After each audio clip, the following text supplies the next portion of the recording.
Ora, muito boa noite a todos, sejam bem-vindos a mais uma conversa, um webinar. Hoje vamos falar sobre autoestima e algumas formas de como a podemos melhorar. Para isso, tenho comigo a psicóloga Helena Paixão, que nos vai falar aqui um pouco sobre o tema. Doutora Helena, antes de mais, obrigado por ter aceito o convite para estar aqui a falar connosco sobre este tema. Obrigada eu pelo convite. Não sei se tem alguma apresentação que queira fazer em PowerPoint. Sim, tenho uma breve apresentação sobre o tema. Sim. Posso começar? Sim, força. Sim, ok. Então, antes de mais, agradeço também o vosso convite, está bem? E estou aqui com muito gosto para partilhar este tema que me é bastante especial, tema autoestima. Então, só um bocadinho que eu quero aqui colocar.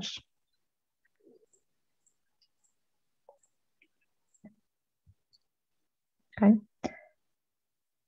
Conseguem ver? Sim, agora dá para ver, sim. Pronto. Bom. Então, vamos iniciar aqui a apresentação. Tenho aqui esta breve apresentação sobre a autoestima, o que é autoestima e como potenciá-la. E vamos começar aqui por uma citação que é da Michaela Owen, que é uma citação que para mim reflete muito bem o que é isto da autoestima. Então passo a ler. Nascemos todos com uma semente de autoestima. O crescimento e o florescimento dessa semente dependem da nutrição que recebe por parte das relações mais próximas. O solo da semente da autoestima é o amor incondicional. A água e o solo são as palavras que a alimentam. E o ambiente são os cuidados que recebe. Quanto menos julgamento e mais aceitação houver, mais bela e enraizada se tornará a flor. Mais forte e profunda se tornará a autoestima. Vamos então aqui agora passar para a próxima. Ok, portanto, a autoestima, acima de tudo, é o quê? É a forma como nos vemos, ok? É o valor que nós atribuímos a nós próprios. Portanto, no fundo, é um resultado de todo o nosso percurso e da interação com os nossos prestadores de cuidados, e já vamos ver isto um bocadinho mais à frente, assim mais ao pormenor. A autoestima é um processo dinâmico, ou seja, não é algo que nós já chegamos ao topo da montanha e já está, já não temos mais nada a fazer, não é algo estanque, pelo contrário, portanto é algo que nós vamos construindo e pode ter avanços e retrocessos, podemos precisar de fazer ajustes e reajustes e está tudo bem, faz parte do próprio processo. Se eventualmente o Telmo quiser colocar alguma questão ou interromper, pode também fazê-lo, está bem? Todos. Certíssimo. Entretanto, se houver também aqui alguma questão via Facebook, eu interrompo. Está bem, obrigada. Pronto, todos temos um eu, e isto é muito importante dizer, está bem? Quero muito partilhar isto convosco. Todos temos um eu saudável e próspero à espera de ser libertado. Portanto, à espera de ser libertado do quê? De muitas vezes das histórias que nos contaram sobre nós, ok? Que nos foram, entretanto, criando defesas, couraças, barreiras e das crenças, muitas vezes, dos outros sobre nós. Já vamos perceber isto um pouco mais à frente. A consciência disso permite reconhecer o nosso verdadeiro eu e conectar-nos, no fundo, com a nossa força interior, que é única. Como é que nasce, então, a autoestima?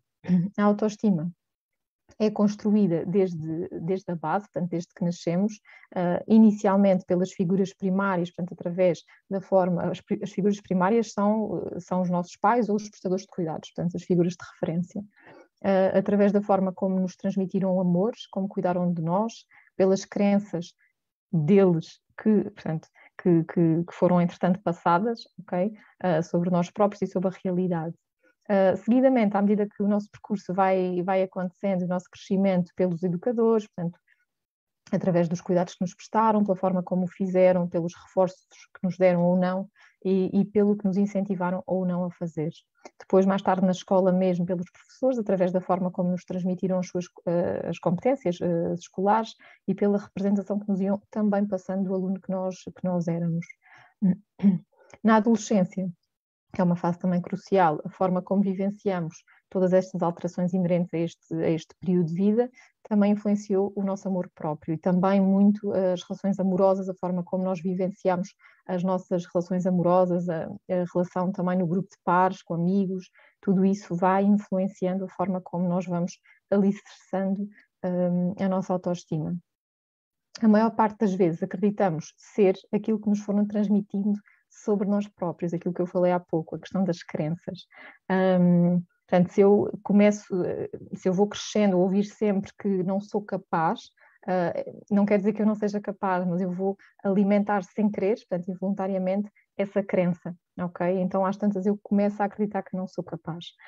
Ou se começo a ouvir muito que sou teimoso, que não consigo fazer as coisas, enfim, vou acreditando nisso e portanto, isso vai condicionando.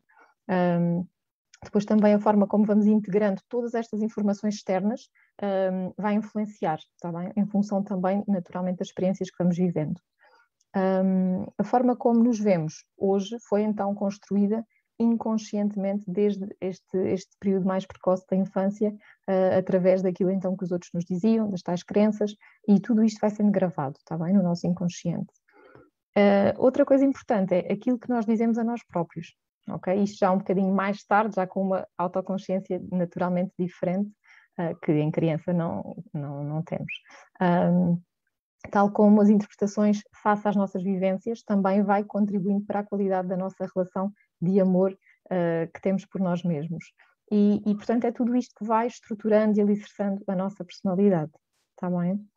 Em relação a isto, aqui uma nota importante, que é o que aconteceu, portanto, lá atrás, em crianças, efetivamente, a maior parte das vezes de tudo não é da nossa responsabilidade, mas o que fazemos com isso está bem? A partir do momento em que começamos a tomar consciência.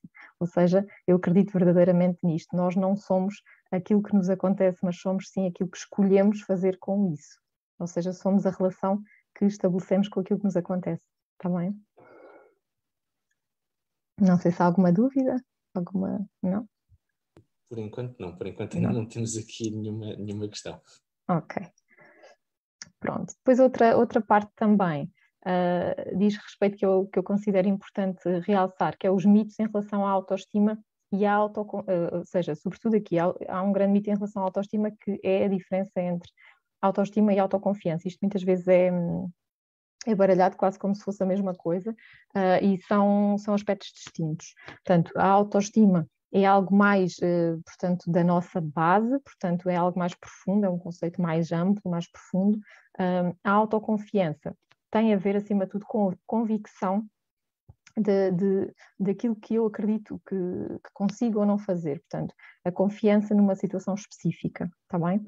Tem a ver com isto, com aquilo que acreditamos que conseguimos ou não fazer ou alcançar. Portanto, está muito ligada precisamente, como eu tenho aqui, a prestações mensuráveis, ou seja, a notas, a resultados, a méritos, e está muito presente precisamente em competições, no âmbito escolar, no âmbito mais tarde laboral também, muitas vezes acontece, está bem? E social, no âmbito social.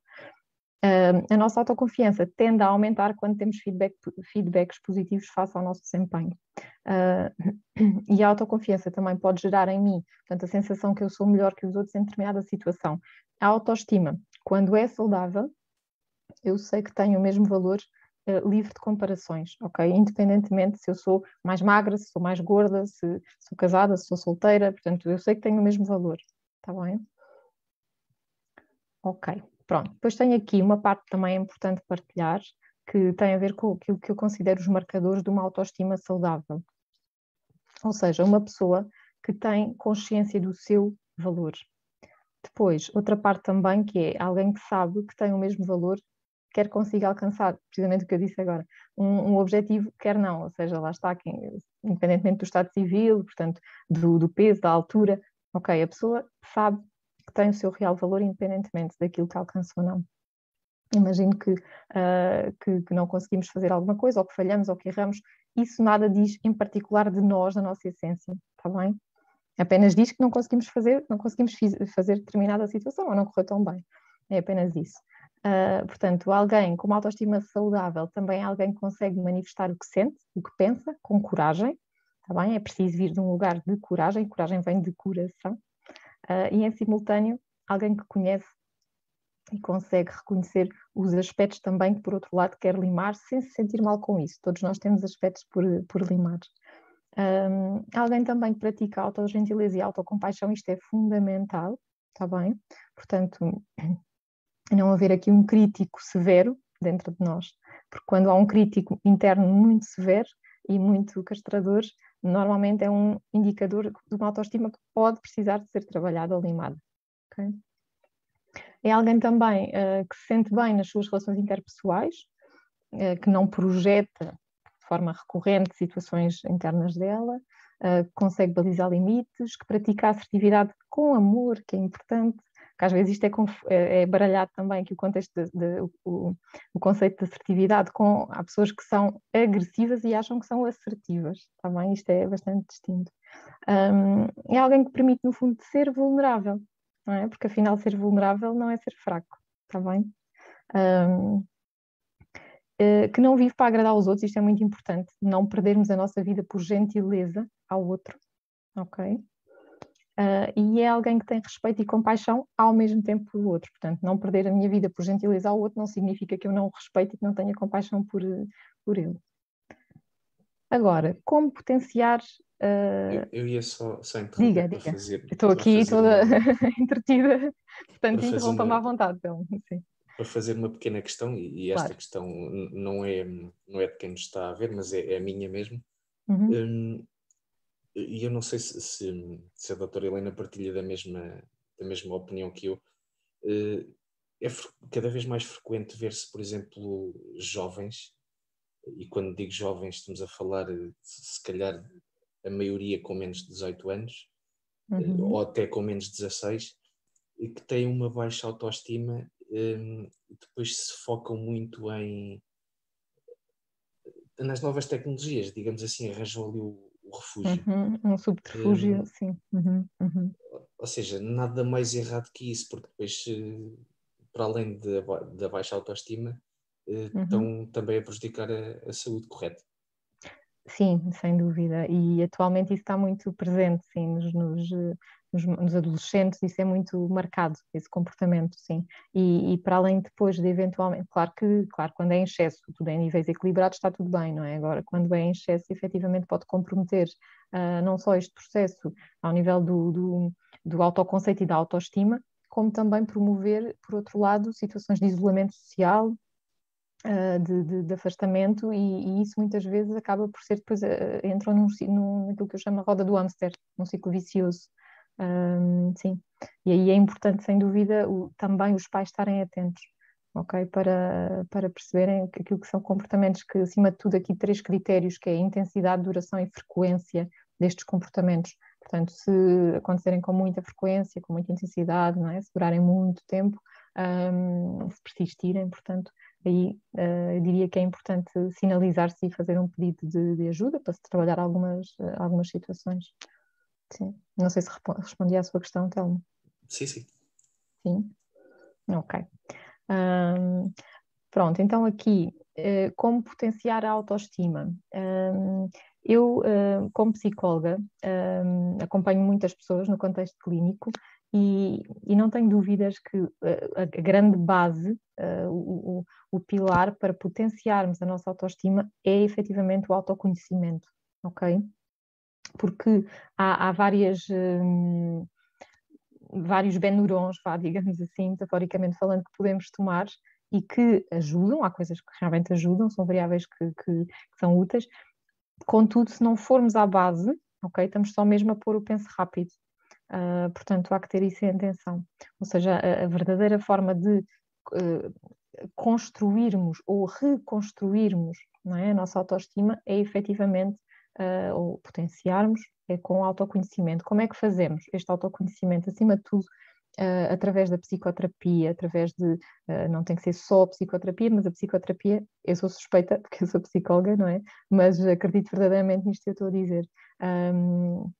A psicoterapia é mesmo a base, na minha opinião. Depois, como complemento, pode haver inúmeras atividades que se pode fazer ao nível de workshops, desenvolvimento pessoal, yoga, meditação, etc. Tudo isso podem ser excelentes complementos para sublinhar aqui o autoconhecimento, mas a grande base é a psicoterapia, que é um mergulho no eu, ok? É como se fosse, imaginem um U, é a descida, não é? O U, ok, e temos que ir um bocadinho às profundezas e às vezes isso pode doer, mas depois também há a subida, gradualmente, de forma mais nítida, mais transparente, e é um processo absolutamente incrível e muito transformador.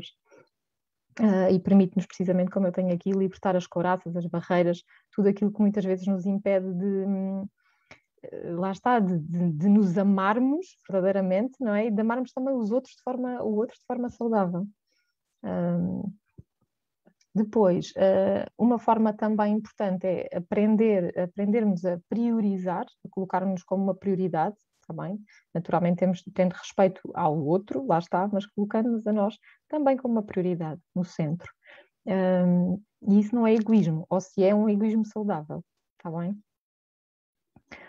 Porque há esse mito, não é? Se eu me priorizar, estou a ser egoísta. Será que estou a ser egoísta ou será que estou a cuidar de mim? Está bem? Porque se eu realmente cuidar de mim, também vou estar naturalmente com mais permeabilidade e mais disponibilidade mental e emocional para o outro e para dar também, seja nas relações profissionais, seja interpessoais. Depois, algo também muito importante é conseguirmos identificar as nossas necessidades do ponto de vista físico, psicológico e emocional. Ok? Portanto, conseguirmos perceber, ok, o que é que eu estou a precisar neste momento, ok? Se eu ando muito irritada, se eu ando muito zangada, se calhar estou a precisar de um tempo só para mim, de um tempo de autocuidado, que é o que vem ali também a seguir. Portanto, estarmos atentos às nossas necessidades e procurar gradualmente dar-lhes resposta. Definir os limites pessoais é fundamental, conseguirmos balizar os nossos limites, está bem? Portanto, dizermos um não ao outro, desde que seja com a tal assertividade com amor, que falámos há pouco, isto está tudo interligado. Então, se eu disser um não ao outro, se for isso que me faz sentido, eu posso estar a dizer um sim a mim próprio, não é? Que é fundamental. Ao contrário, e há muitas pessoas que eu acompanho que me dizem muitas vezes que vão dizendo sims ao exterior, aos outros, mas no fundo estão a dizer sims quando queriam dizer não. Então o que acontece é que estão a dizer sim ao exterior, mas estão a dizer um não a elas próprias, ok? E será que há benefício, não é? Ou será que estão a perder a vida delas por gentileza? Está bem? Há que ter isto em consideração e conseguirmos refletir sobre isto. Depois, praticar o autocuidado, ok? Cuidarmos mesmo de nós e por cada pessoa perceber o que é importante para si, não é? E ultimamente tem-se falado muito, felizmente, sobre autocuidado neste contexto pandémico e que é realmente fundamental. Depois, falei há pouco também, a pessoa permitir-se ser vulnerável. Antes havia a crença que ser vulnerável era ser quase partir-se e a pessoa ser frágil, não é? E são conceitos muito distintos. Ser vulnerável vem de um lugar de coragem, vem de um lugar de amor, e é eu permitir-me expor-me, mesmo sem controlar o resultado, está bem? E quanto mais nós nos permitimos a ser vulneráveis e a expor-nos, digamos assim, dentro de limites de cada um, obviamente, e de cada contexto, é um indicador de uma autoestima suficientemente boa, está bem? Quanto mais eu me escondo e estou nas minhas couraças, normalmente há inseguranças grandes. Está bem? Depois, desenvolver mais autocompaixão e autogentileza, ok? É mesmo importante. Precisamente como eu tenho aqui mais à frente, para libertar o crítico interior.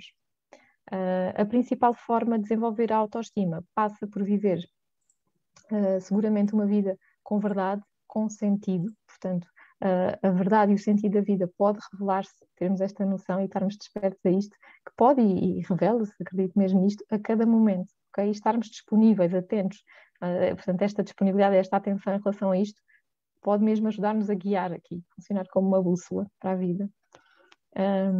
O autoconhecimento permite-nos, então, ter consciência real das nossas forças, das nossas fraquezas e conseguirmos lidar com elas, conseguirmos geri-las. Com aceitação, está bem? Há aqui um ponto também fundamental, que eu penso que não coloquei aqui, mas a aceitação é fundamental, anda de mãos dadas com a autocompaixão, com a autogentileza. E a aceitação não é resignação, é completamente diferente. A aceitação é conseguirmos identificar e reconhecer aquilo que temos em nós, de bom, de menos bom, ok, e a partir desse lugar de aceitação é aí, com essa tal gentileza, que podemos ir transformando ou limando eventuais arestas que possamos limar. depois libertarmos o crítico interior, é libertar, é uma porta que vamos abrir para deitar fora, para libertar, para deixar ir o perfeccionismo, está bem? O perfeccionismo que é gerador de níveis enormes de ansiedade. E acedermos à voz do nosso coração, portanto, acredito mesmo que é muito por aí também, e sentirmos merecedores de amor. Portanto, uma pessoa com uma autoestima suficientemente boa é uma pessoa que sente que é merecedora de amor, está bem? Eu vou só interromper. Sim, sim. Aqui a doutora fala na questão da autoestima e também da ansiedade. Ou seja, aqui podemos dizer que ter falta de autoestima pode nos levar a sofrer de ansiedade e depois levar eventualmente a depressões ou algo pior, correto?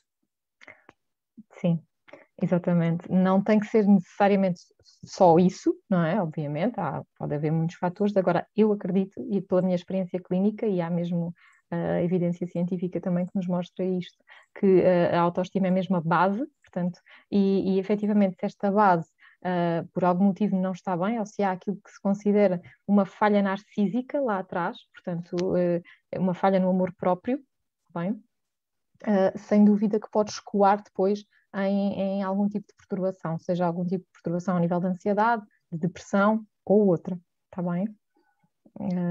Sim, e foi uma excelente pergunta, Telmo.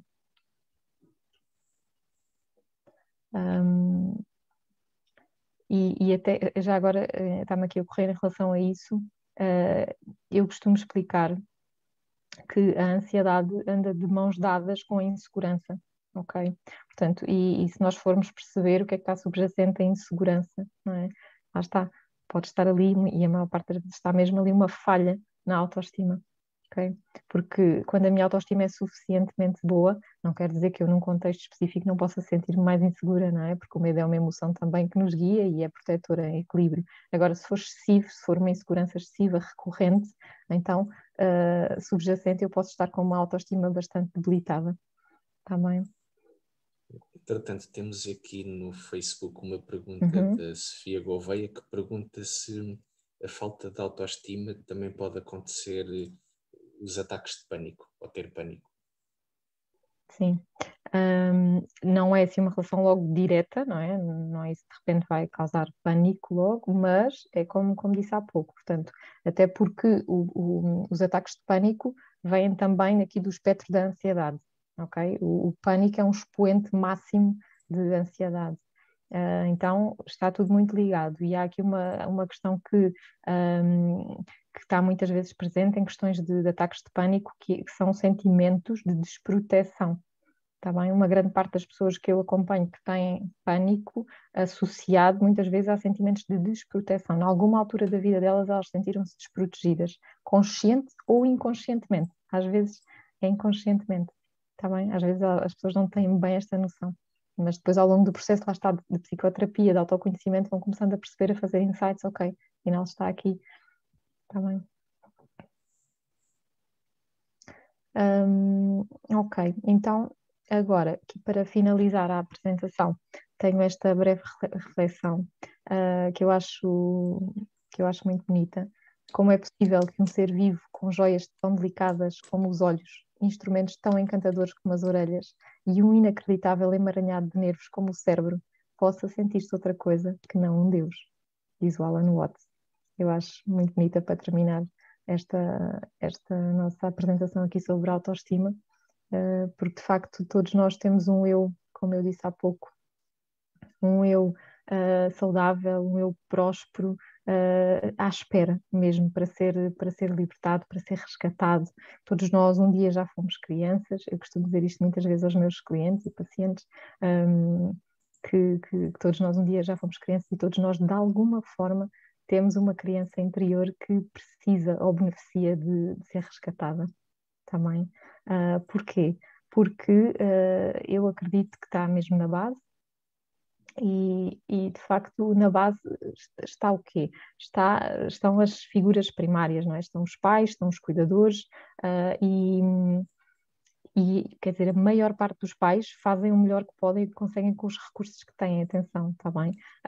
O objetivo não é culpabilizar ninguém, apenas conseguirmos identificar onde é que podem estar raízes, não é? E conseguirmos, a partir do momento, como eu disse há pouco, que tomamos consciência, então, ok, não temos que ficar escravos, não somos responsáveis por o que fizeram lá atrás, mas somos a partir de agora, a relação que temos com isso, está bem? E tem alguma questão? Estava aqui a ver, por enquanto, Ok. só temos aqui um comentário da Carla Branca a dizer que a nossa autoestima é um misto de muita coisa e é multideterminada. Desculpe, não percebi. É um misto de muita coisa? E é multideterminada. Uhum. Sim, sim. É de facto, é um misto de muita coisa, assim, como estávamos a falar, não é? Portanto, começa na base, no colo, não é? Portanto, o bebé, todos nós um dia já fomos bebés, crianças, o bebé quando nasce, o bebé, nós quando nascemos não nascemos com uma autoestima, está bem? Nós nascemos tábua rasa. Não nascemos com a nossa personalidade, nascemos sim com um temperamento, isso é diferente. Personalidade é uma coisa, temperamento é outra. Portanto, não nascemos com personalidade nem com autoestima, nascemos sim com um temperamento, ok? Mas depois a nossa autoestima vai começando então a construir-se logo naquele momento, a partir daí. Então, na forma como há bocadinho falei, como somos amados, não é? Portanto, um bebê que se sente amado é um bebê que vai aprender não só a amar-se a ele próprio, a gostar dele, como a amar os pais de uma forma saudável e depois todas as outras figuras importantes. E a partir daí vai acontecendo o outro misto, não é? Que essa, como se chama, Sofia? Carla Branco. Carla Branco, que é Carla Branco, não é? Que nos dizia, portanto, este misto de coisas, ou seja, depois a interação com os pares na escola, por aí fora, as relações amorosas, a forma como vivenciamos e integramos todas essas vivências, a linguagem que nós estabelecemos connosco próprios, não é? O que é que vamos dizendo a nós próprios, isso também influencia bastante, as tais crenças, como eu falei há bocadinho, e as crenças, as crenças têm mesmo um papel muito importante, determinante na autoestima, portanto, e uma grande parte das vezes são mesmo insidiosas, portanto, as pessoas que estão ao nosso redor, todos nós temos crenças e há aqui questões que são extremamente culturais, não é?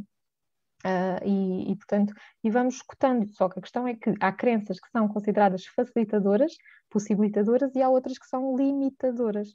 Não é? Portanto, se eu começo a crescer com a tal crença que fui escutando, tu és sempre a mesma coisa, tu não consegues fazer nada, o teu colega é que tem sempre melhores notas que tu, etc. Não é? Então, se me vão dizendo isto uma vez, duas, 10 vezes, vai passar de um comentário ou de um pensamento para uma crença. A crença vem de acreditar, eu começo a acreditar naquilo, está bem? Ah, e às tantas vou começando a alicerçar a minha personalidade nessas crenças que são extremamente limitadoras. E o risco é, se eu não paro, não é? Não olho para mim, não me escuto, eu corro o risco de viver a minha vida toda, ou quase toda, realmente com base nessas mesmas crenças, a acreditar que não sou capaz. E depois, certamente, que não ajuda, por exemplo, um miúdo que anda na escola e, por exemplo, lembrei-me agora deste exemplo, que seja um bocadinho mais forte, se já tem uma autoestima baixa e ser gozado pelos colegas, só piora a situação. Exatamente, então, isso é um excelente tema, exatamente, que hoje em dia se fala bastante e ainda bem que se fala bastante e é necessário falar-se cada vez mais, porque acaba por ser um grande problema, é um flagelo social mesmo, não é? Que é o bullying nas escolas e no trabalho também acontece, tem outra designação que é mobbing, mas é a mesma coisa. Contudo, no trabalho, mais tarde, à partida já temos outros recursos internos, não é? Uma criança não tem os mesmos recursos que nós depois em adultos vimos a desenvolver. Portanto, pode ser severamente determinante pela negativa, não é? A parte de escutar constantemente, eventualmente ou violência física ou mesmo psicológica, que pode ser mais impactante ainda. Há uma questão que eu coloco sempre, que é, isto é um exemplo que me acompanha desde há uns anos, que é ter uma autoestima que eu considero elevada. Uhum. E a questão que eu coloco sempre é porque é que ninguém fala desta questão. Fala-se aqui na falta de autoestima, Sim. mas depois há aquilo que podemos considerar se calhar o excesso de autoestima, que não sei se será bom ou se será mau também. Ok, ok. Isso é uma boa questão, Telmo, sim, porque olha, não, em psicologia não se considera que há um excesso de autoestima, ou seja, há uma autoestima saudável ou há uma autoestima baixa que eventualmente pode, em alguns casos, ser de tal forma baixa que pode chegar a ser patológica ou escoar em patologia, não é? Do ponto de vista mental, como falámos há pouco, quadros de ansiedade, de pânico, de depressão, etc. Mas, portanto, há uma autoestima saudável ou não saudável.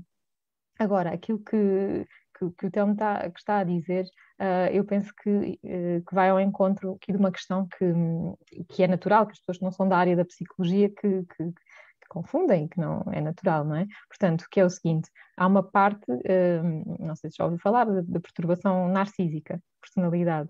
Okay? Sim, sim. Comumente fala-se mais do narcisismo, ou que a pessoa é narcísica, ou narcisista, enfim.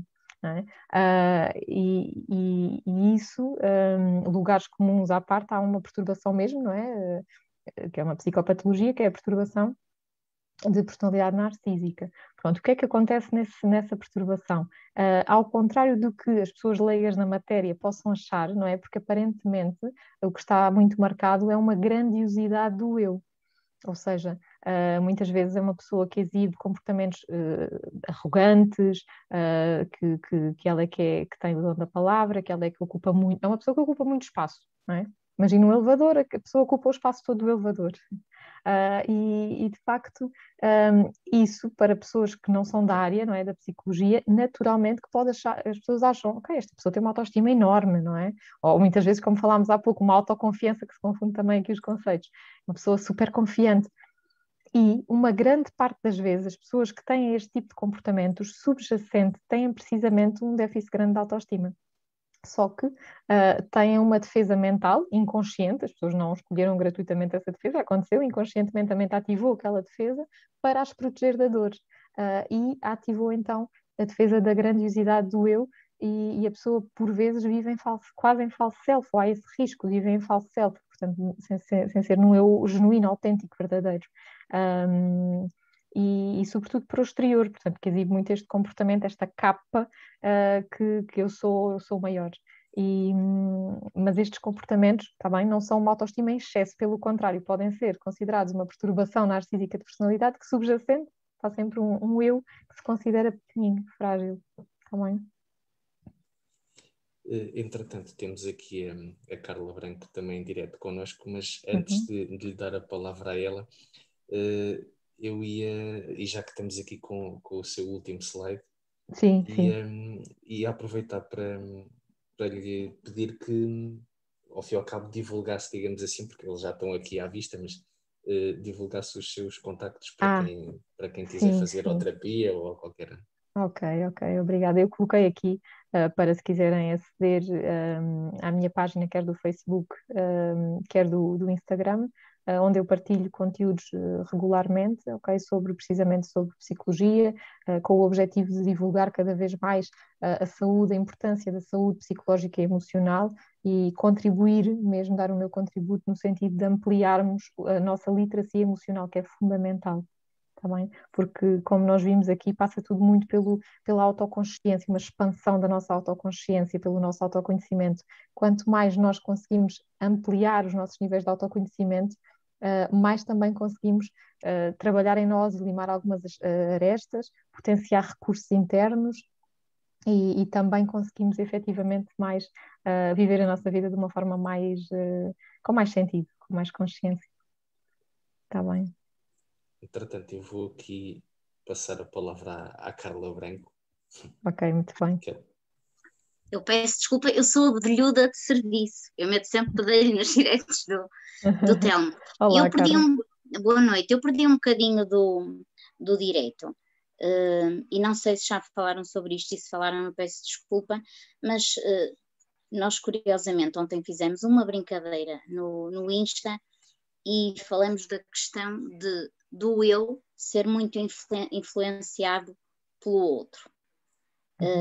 Não é? E esta questão da falta de autoestima, que vai potenciar a importância daquilo que o outro pensa sobre mim, acaba por ter um peso muito grande.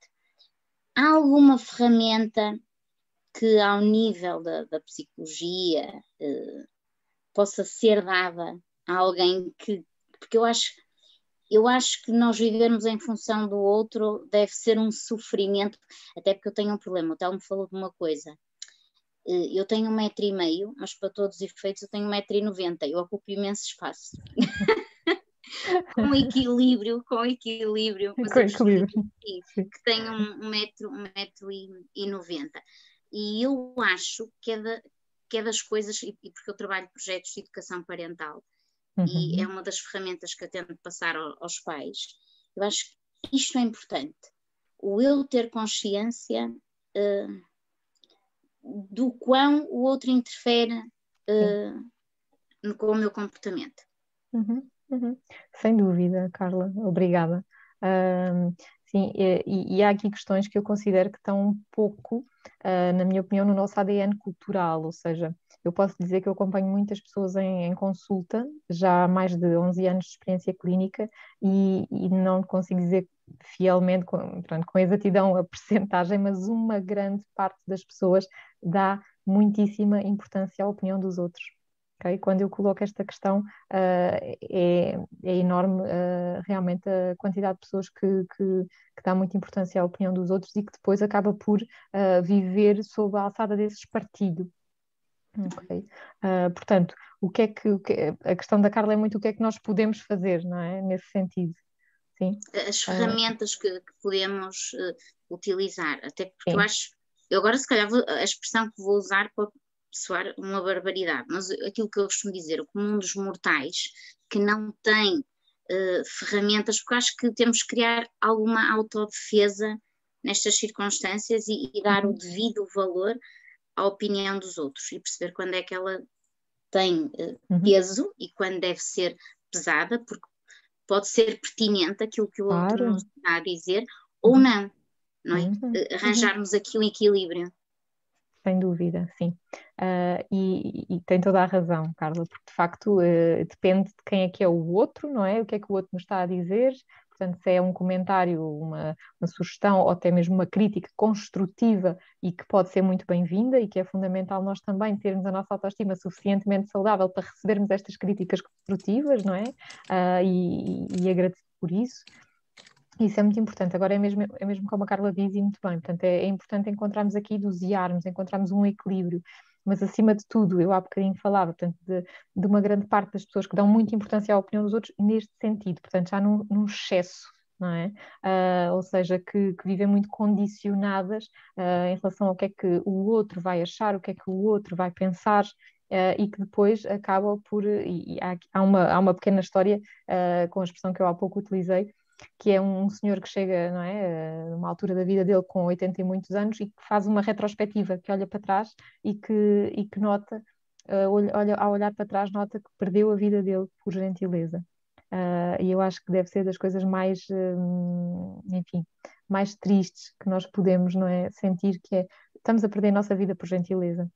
E ao fazermos uma retrospectiva sentirmos isso. Portanto, penso que isto pode ser muito impactante para todos nós, de alguma forma irmos despertando e quem vive muito para agradar, neste sentido, não é? Dizer muitos sims aos outros e a dizer nãos a nós próprios, então precisamos mesmo de começar aqui a despertar. Agora, como é que isto se faz? A maior parte das vezes isto é um processo, é um caminho que se faz caminhando, passo por passo. Não é? Portanto, eu costumo dizer que a escadaria, nós não conseguimos subir uma escada só com um passo, não é só subir um degrau e já estamos lá em cima, portanto precisamos de ir subindo degrau por degrau, ok.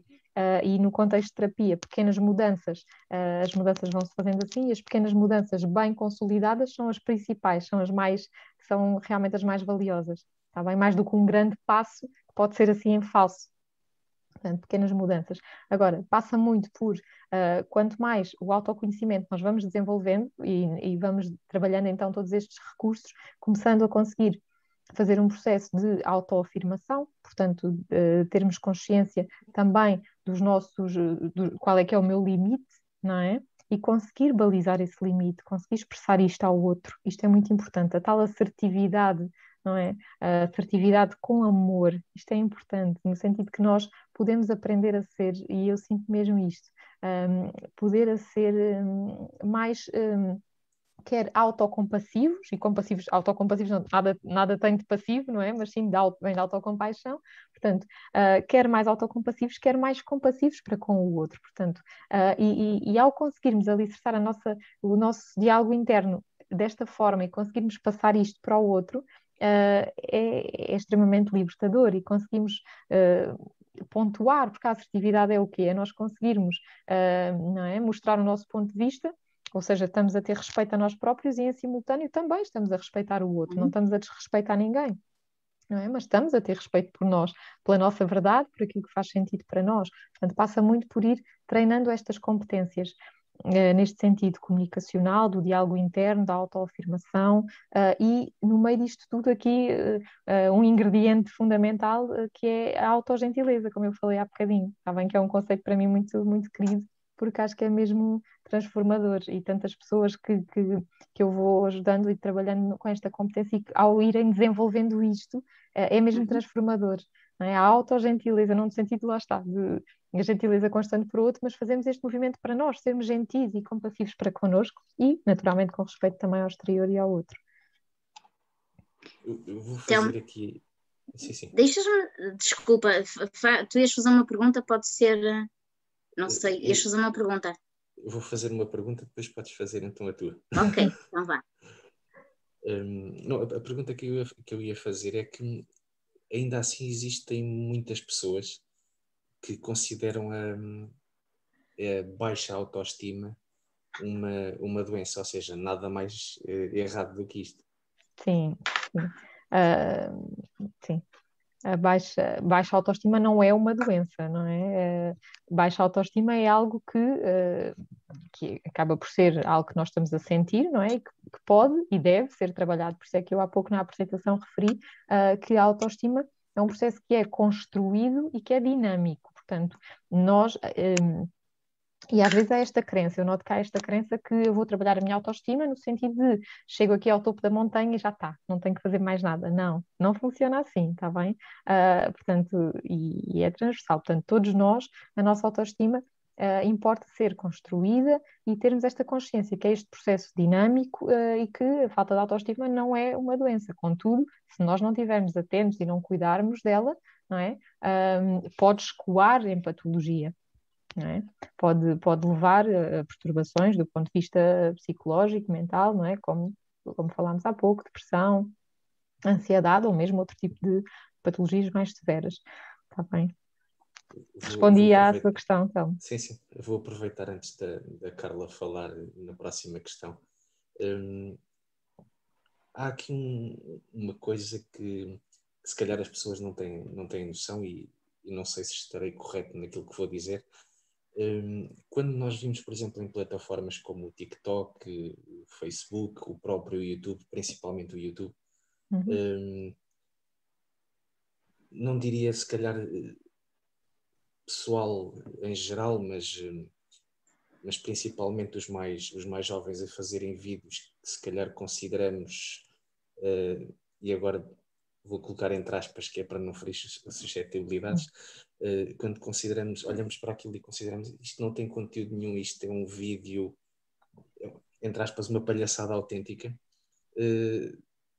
poderá estes jovens ser também um escape que eles arranjam para esta questão de não ter uma grande autoestima, fazerem estes vídeos sem jeito, que até têm milhares de visualizações. Sim, exatamente. Sim, é uma boa questão também, na medida em que muitas vezes, não é, a parte da questão dos vídeos, não é, está muito presente também, por exemplo, os likes, não é? Há muitas pessoas hoje em dia que ficam escravas do número de visualizações, de likes, e isso, sem dúvida, que é um indicador, é um marcador que há alguma coisa aqui no eu, não é? Que não está suficientemente bem. Está bem? nós somos um ser social e um ser relacional, ok? E, portanto, é natural que nós gostemos de ter um feedback do outro, que gostemos de um reforço positivo, de um reconhecimento. É natural e é bom e está certo, está tudo bem, não é? Faz de nós humanos. Até porque nós começamos a autoestima, lá está, é este espelho, não é? Tudo o que recebemos do outro e esta troca justa. Agora, se começarmos a ficar demasiado dependentes disto, não é? Escravos disto, e isto está muito presente cada vez mais nas gerações mais jovens mesmo, e portanto reflete alguma questão na autoestima, sim, sim. Antes de dar a palavra à Carla, agora parece eu a Carla a falar. Já. A Carla está aqui desde o início, tem sido uma das pessoas que tem acompanhado todos os webinars, conversas, como as pessoas lhe queiram chamar. Há quem chame webinars, há quem chame entrevistas, há quem chame conversa. Desde o início que eu comecei a fazer estes webinars em parceria com o município. Existe, obviamente, temas ou convidados que são mais interessantes, que interessam mais, uns com mais visualizações, outros com menos. E por vezes chateia-me a cabeça a dizer: aquele teu convidado, o tema era interessante e tiveste tão poucas visualizações. E eu não ligo nada a isso. Ou seja, lá está, é uma forma de... Porque eu estou aqui, entre aspas, a fazer isto como forma de dar a conhecer os temas, de desmistificar também algumas coisas, e não com o intuito, e a Carla sabe disto, com o intuito de dizer: olha, tive aqui não sei quantas visualizações a mais que o vizinho do lado, ou não sei quantos likes a mais que a prima do quinto esquerdo. Ou seja, tem que haver também um bocado esta noção. Sim. Sem dúvida, sim. Ou seja, é muito importante nós fazermos as coisas, na minha opinião, em primeiro lugar, estarmos muito alinhados com percebermos qual é a minha intenção ao fazer isto. Não é? A minha intenção é ter likes, ter visualizações, ou é passar uma mensagem e dar o meu contributo. Não é? Portanto, depois a consequência, não é? Ou seja, se houver um resultado bom, eventualmente, boa, que bom, está certo também, podemos gostar e está tudo bem, o tal reconhecimento e reforço, mas não que o foco seja esse. Não é? E aquilo que muitas vezes está presente, não é? É que o foco, quando a pessoa vai fazer, por exemplo, uma publicação, não é? Como falávamos há pouco, ou no TikTok, o TikTok eu não estou tão dentro propriamente, mas sim, que os miúdos fazem muito, não é? Das danças, tudo isso. Portanto, muitas vezes a intenção é precisamente os likes, não é? É o reconhecimento imediato. E se isso não acontece, o que gera muitas vezes é de facto e eu digo isto porque vejo muitos bastidores mentais e psicológicos, não é? E isto muitas vezes é dito mesmo em consulta.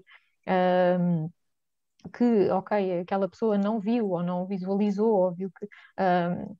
e que isso afetou, ok? Porque é que ele não pôs aquele like, não é? E a pessoa fica ali, depois também não ponho nele, portanto... Ou seja, começa-se a entrar aqui num jogo que é tudo menos saudável.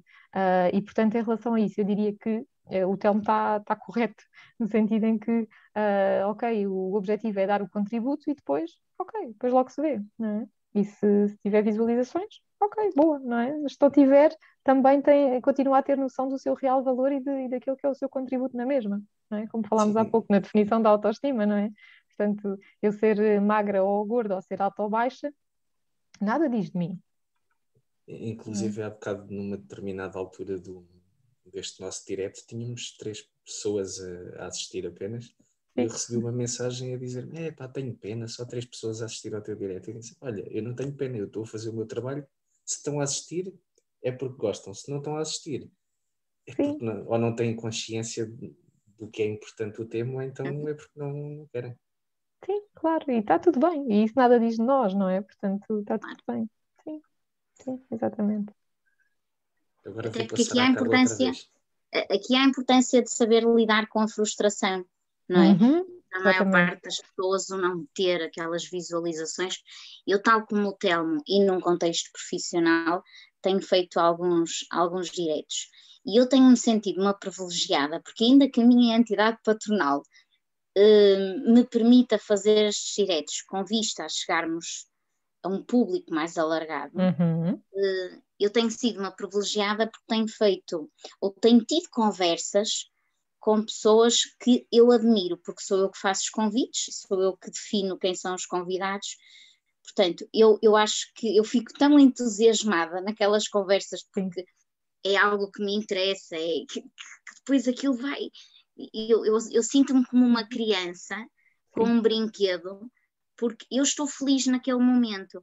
E realmente quando me perguntam quantas visualizações tiveste, eu esqueci-me de verificar. Antes de gravar a live devia ter verificado e esqueci-me, porque é claro que depois há pessoas que são mais relevantes e que comentam, e aí sim eu tenho essa percepção.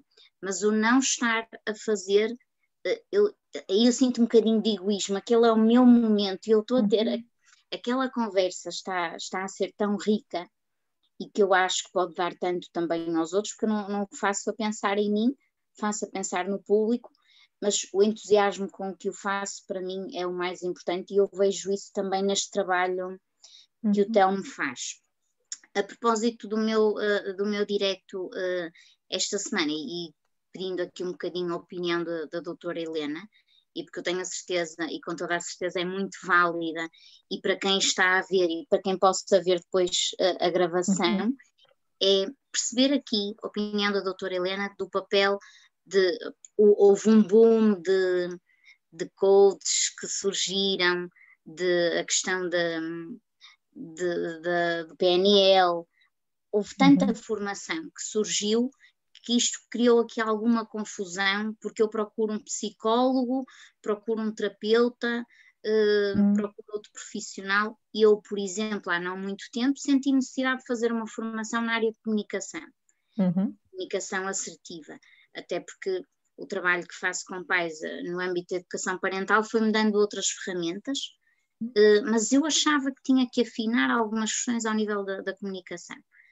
E achei o máximo, que eu pensei, eu trabalho isto tudo na educação parental, portanto eu tenho as ferramentas, ótimo, portanto é só afinar. Mas esta questão de há tanta oferta que isto pode deixar quem procura respostas confuso. Sim, sem dúvida.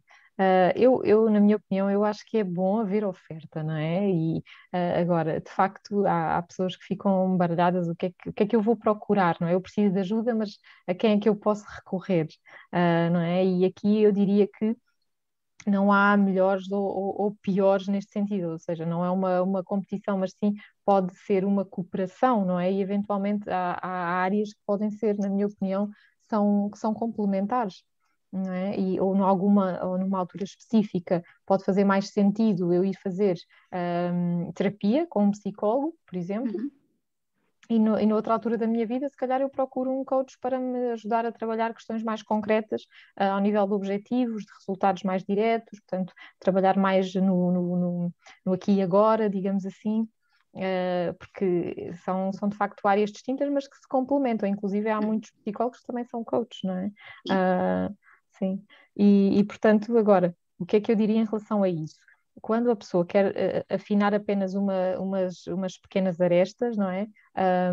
Pode procurar, e considero mesmo importante, sou suspeita, mas pode procurar o psicólogo, e deve procurar o psicólogo quando são estas arestas, mesmo que sejam só ao final umas arestas, mas ok, vamos ali, para aquela ciência psicológica que é muito importante. Quando é mais ao nível de resultados específicos, não é? De perceber em termos de objetivos, ok, então o coach também pode ser muito válido. Agora, aqui trabalhar depois questões mais de fundo, aí, sem dúvida alguma, a psicoterapia, não é? Pronto, questões mais de fundo, ao nível mais estrutural, portanto, personalidade, aí, sem sombra de dúvida, a psicoterapia, está bem? Agora, mesmo que sejam só umas arestas, também considero que o psicólogo é sempre um profissional de excelência nesse sentido.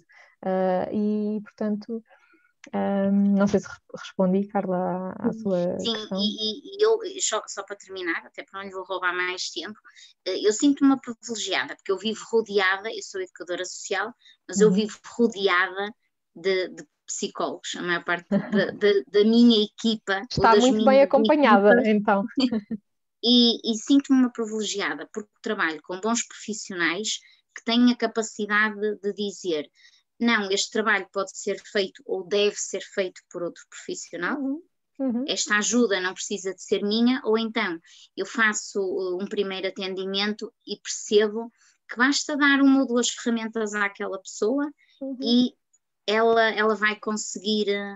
Portanto, isto para mim é um privilégio trabalhar com estes profissionais que não agarram o cliente e marcam logo 12 consultas, não é? Vamos cá marcar 12, que também acontece, vamos marcar 12 sessões, que é o que eu faço com a educação parental. Ok. Mas o programa implica 12 sessões Mas é e é diferente, gratuito. claro. E é gratuito, portanto as pessoas às vezes dizem, eu tenho que ir ao psicólogo 12 vezes. Não, é diferente, estamos a falar, uma coisa é um programa, outra coisa são consultas que têm outra estrutura. Portanto, eu acho que esse complemento existe, e se eu sou um bom profissional ou se o meu colega de outra área é um bom profissional, tem que assumir, este trabalho é meu ou não, este trabalho pode ser feito por outra pessoa, e acima de tudo complementarem-se. Complementar, exatamente. E depois também há outra questão, Carla, que é a questão do psicólogo e do psiquiatra, não é? Que às vezes as pessoas também baralham, e são áreas muito distintas, contudo complementam-se imenso, não é?